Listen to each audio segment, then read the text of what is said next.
Waalaikumsalam warahmatullahi wabarakatuh. Salam sehat, sejahtera bagi kita semua. Dan hormati tentunya Kepala Dinas Lingkungan Hidup Kota Batu yang diwakili oleh Bapak Gatot Susanto, relawan TKNC Kota Batu, ini hadir Bu Edgar beserta relawan masing-masing kecamatan dari Kecamatan Batu, Kecamatan Bumiaji, dan Kecamatan Junrejo. Teman-teman dari Koordinator Penyuluh Pertanian Kecamatan Batu, Kecamatan Junrejo, dan Kecamatan Bumiaji, serta Penyuluh Pertanian Kota Batu, tentunya yang kami hormati dan hadir bersama kita. Ini ada pengurus Kapokan yang mungkin dari masing-masing desa diwakili oleh ada yang dari Kapokannya sendiri, ada dari perwakilan kelompok tani dan kelompok wanita tani ya Bapak Ibu. Terus mungkin ada yang hadir sudah di sini dari relawan ekoenzim masing-masing desa se-Kota Batu yang kami hormati dan berbahagia. Alhamdulillahirrahmanirrahim. Tentunya disini senantiasa kita panjatkan kehadiran Allah Subhanahu wa Ta'ala, Tuhan yang Maha Esa, atas limpahan rahmat dan hidayah pada kita sekalian. Pada pagi hari ini kita masih dilimpahkan kesehatan, kita masih dilimpahkan kesempatan sehingga kita bisa hadir bersama-sama untuk menghadiri undangan dari Dinas Lingkungan Hidup dan hari ini melanjutkan kegiatan sosialisasi tentang manfaat ekoenzim khususnya untuk bidang pertanian. Terima kasih. Selanjutnya kami juga menyampaikan permohonan maaf dari Kepala Dinas Pertanian Ketahanan Pangan Kota Batu yang pada kesempatan pagi hari ini tidak bisa hadir bersama kita Bapak Ibu karena beliau ada bersamaan dengan kegiatan yang lain sehingga diwakilkan pada kami. Selanjutnya izinkan kami juga mengucapkan terima kasih yang sebesar-besarnya dari Dinas Lingkungan Hidup, Bu Pak Gatot, Bu Eni, Bu Separtim, relawan ekoenzim, Bu Gong, beserta tim juga yang sudah melibatkan kami dari unsur pertanian, baik itu teman-teman yang di Dinas Pertanian, kami yang di lapangan, khususnya penyuluh pertanian dan seluruh kabupaten, seluruh Kota Batu, se-Kota Batu dalam hal ini kelompok tani dan KWT-nya yang kerjasama ini sudah dimulai pada bulan Mei ya Kak Kerja, mulai bulan Mei hingga saat ini Bapak Ibu perlu kami sampaikan bahwa sosialisasi ini sudah dilaksanakan oleh bulan Mei, diawali atau relawan-relawan ekoenzim ini menghadiri pertemuan-pertemuan kelompok tani maupun kelompok wanita tani se-Kota Batu. Jadi mulai dari Kecamatan Junrejo, Kecamatan Batu maupun Kecamatan Bumiaji.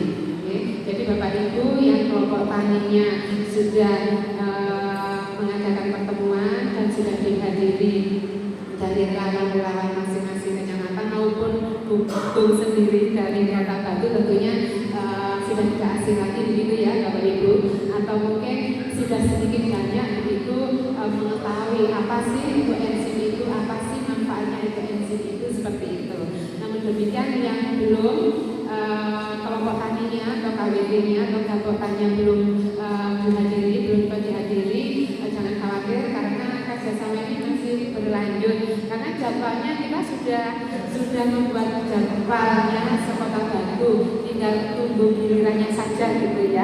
Maka kalau mungkin Bapak Ibu kelompok taninya sudah siap begitu dan itu kok lama belum dikunjungi relawannya atau mungkin dari teman-teman Dinas Lingkungan Hidup, Bapak Ibu bisa menghubungi kami penyuluh pertaniannya supaya bisa difasilitasi untuk menghubungi relawannya baik itu maupun di masing-masing kecamatan seperti itu. Bapak Ibu yang kami hormati, sungguh luar biasa adalah pada pagi hari ini, karena kami tahu dan kita menyadari bahwa permasalahan sampah itu sudah permasalahan tidak hanya di Kota Batu, tapi juga di daerah kabupaten yang lain, bahkan se-Indonesia, bahkan secara global dunia seperti itu ya. Permasalahan sampah ini sudah sangat luar biasa sehingga membutuhkan solusi supaya permasalahan sampah ini tidak semakin besar seperti itu. Nah, pada kesempatan pagi hari ini, terima kasih karena ini kita sudah ada kerjasama dan melibatkan kami dari unsur pertanian, Bu Eni dan Pak Gadot, Hugo, sehingga kami tentunya membutuhkan tindak lanjut gitu ya, tidak hanya sosialisasi di kelompok-kelompok tani, tapi tentunya harus ada praktek, pendampingan praktek dan aplikasi gitu di lapangan. Nah, kalau mungkin Dinas Lingkungan Hidup atau mungkin dari sosialisasi yang disampaikan Dinas Lingkungan Hidup melalui relawannya, mungkin manfaat ekonomi sudah kita tahu ini Bapak Ibu yang sudah mengalami, yang sudah didatangi relawan, sudah mendengarkan sosialisasinya, artinya begitu besar manfaat dari ekoenzim. Kalau di bannernya itu ditulis ekoenzim cairan sejuta umat yang sudah manfaat ya. Cairan sejuta umat, sejuta manfaat yang bermanfaat untuk sejuta umat gitu ya Bu ya. Insyaallah. Seperti insyaallah. Dan dari sosialisasi yang kita peroleh tentunya manfaat-manfaat ini dari hal-hal yang bahan-bahan yang sangat sederhana, bahkan merupakan limbah yang tadinya sudah dibuang atau tidak ada nilai ekonominya seperti itu. Tentunya setelah ada pengolahan melalui proses ekoenzim ini ternyata manfaatnya luar biasa. Seperti di hasil sosialisasi kami ikuti itu, selain memang untuk kebutuhan rumah tangga, ternyata juga untuk kesehatan. Ini kesehatan ternak kita waktu itu PMK kita juga sudah aplikasi untuk membantu penyembuhan penyakit PMK. Nah, ternyata juga di kesehatan manusia juga sangat bermanfaat gitu ya. Nanti lebih lanjut akan disampaikan oleh narasumber dan teman-teman. Nah, itu sisi manfaat dari pengolahan sampah, kebutuhan rumah tangga dan kesehatan. Nah, ternyata Bapak Ibu, ekoenzim ini dari sisi pertanian ternyata juga memberi manfaat yang luar biasa. Ini nanti juga akan disampaikan lebih lanjut oleh narasumber dalam hal ini. Bapak Ibu yang kami hormati, saat ini bidang pertanian menghadapi tantangan yang besar, tantangan yang luar biasa seperti itu. Seperti kita ketahui, kita juga sebagai petani Bapak Ibu merasakan bagaimana beratnya sekarang sebagai petani. Artinya budidaya tanaman itu sekarang tantangannya sangat luar biasa. Tingkat keberhasilannya juga sangat luar biasa. Menurun atau meningkat Bapak Ibu? Meningkat kalau sudah pakai produktivitas atau produksi yang kita harapkan tentunya dengan usaha yang luar biasa dengan biaya produksi yang juga sangat-sangat tinggi seperti itu. Salah satunya tantangan kita di bidang pertanian adalah perubahan cuaca, perubahan iklim, perubahan iklim seperti itu. Sehingga ini merubah cara budidaya kita semua. Dan salah satunya adalah meledaknya atau serangan penyakit yang semakin besar, baik indikasinya maupun jenis tanaman penyakit. Ini salah satunya disebutkan oleh nah, kesuburan tanah juga seperti itu. Kesuburan tanah hubungannya dengan keasaman tanah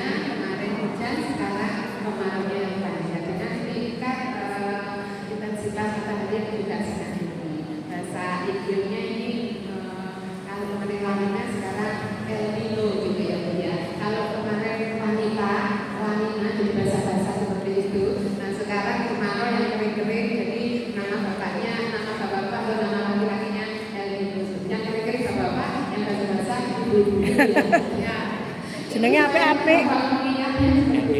La Nina dan El Nino. Ya,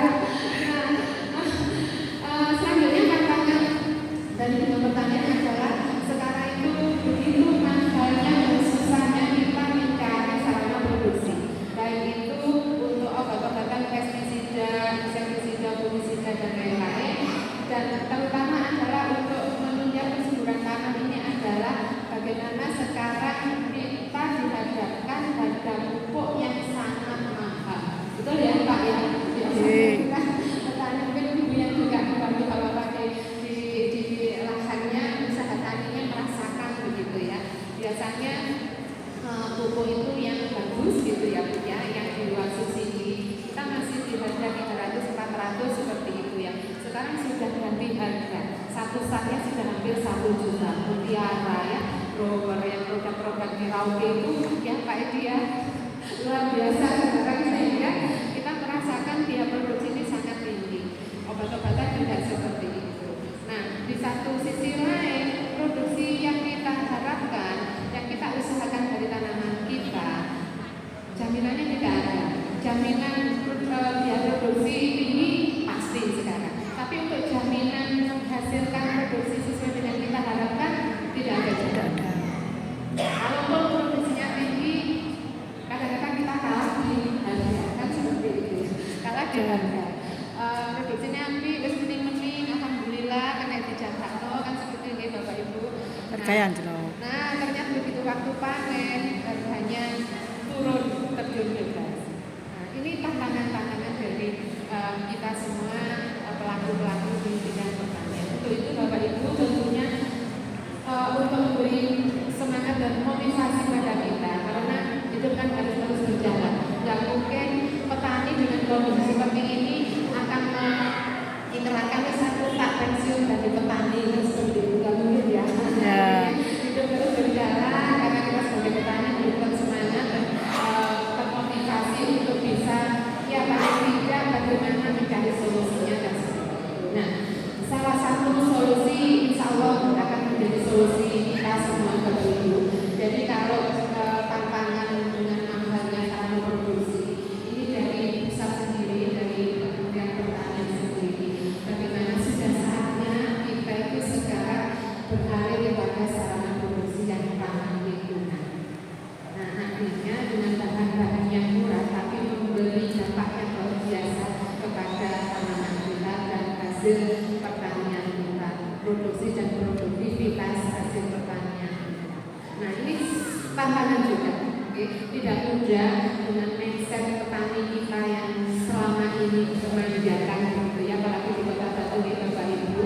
Nah, luar biasa sumber daya alamnya, anugerahnya luar biasa. Ibaratnya kalau zaman-zaman dulu itu semua tanaman bisa tumbuh dengan baik, ibaratnya tongkat kayu menjadi tanaman kalau ditancapkan seperti itu. Ini saya ingat kepala dinas saya selalu seperti itu kalau kita punya tongkat kayu ditancapkan menjadi tanaman seperti itu. Namun kenapa sekarang itu semua mengeluh bahwa saat ini itu anggur-anggur angin gitu ya, rumah tani angin, hasilnya juga angin dan seperti itu. Nah, Bapak Ibu, ini perlu pemahaman, perlu perubahan mindset pola pikir kita. Untuk itu Bapak Ibu, jadi mudah-mudahan acara sosialisasi yang sudah kita laksanakan dari kelompok tani, dari KBP dan ditambah hari ini dan nanti pendampingan dari relawan Lingkungan ini nanti akan menjadi salah satu alternatif solusi bagi kita yang bergerak di bidang pertanian sebagai sarana produksi yang bisa membantu dalam budidaya pertanian kita, baik itu di tanaman buah, di tanaman sayuran maupun tanaman hias dan lain-lain. Kalau kita kan sekarang itu kalau kita buka YouTube saja Bapak Ibu, panjenengan yang sudah biasa buka YouTube, mau cari apa saja di bidang apa saja sebenarnya tidak akan. Nah, kalau di pertanian sarana produksi ramah lingkungan ini sudah banyak sekali di YouTube ya Bapak Ibu yang panjenengan sudah biasa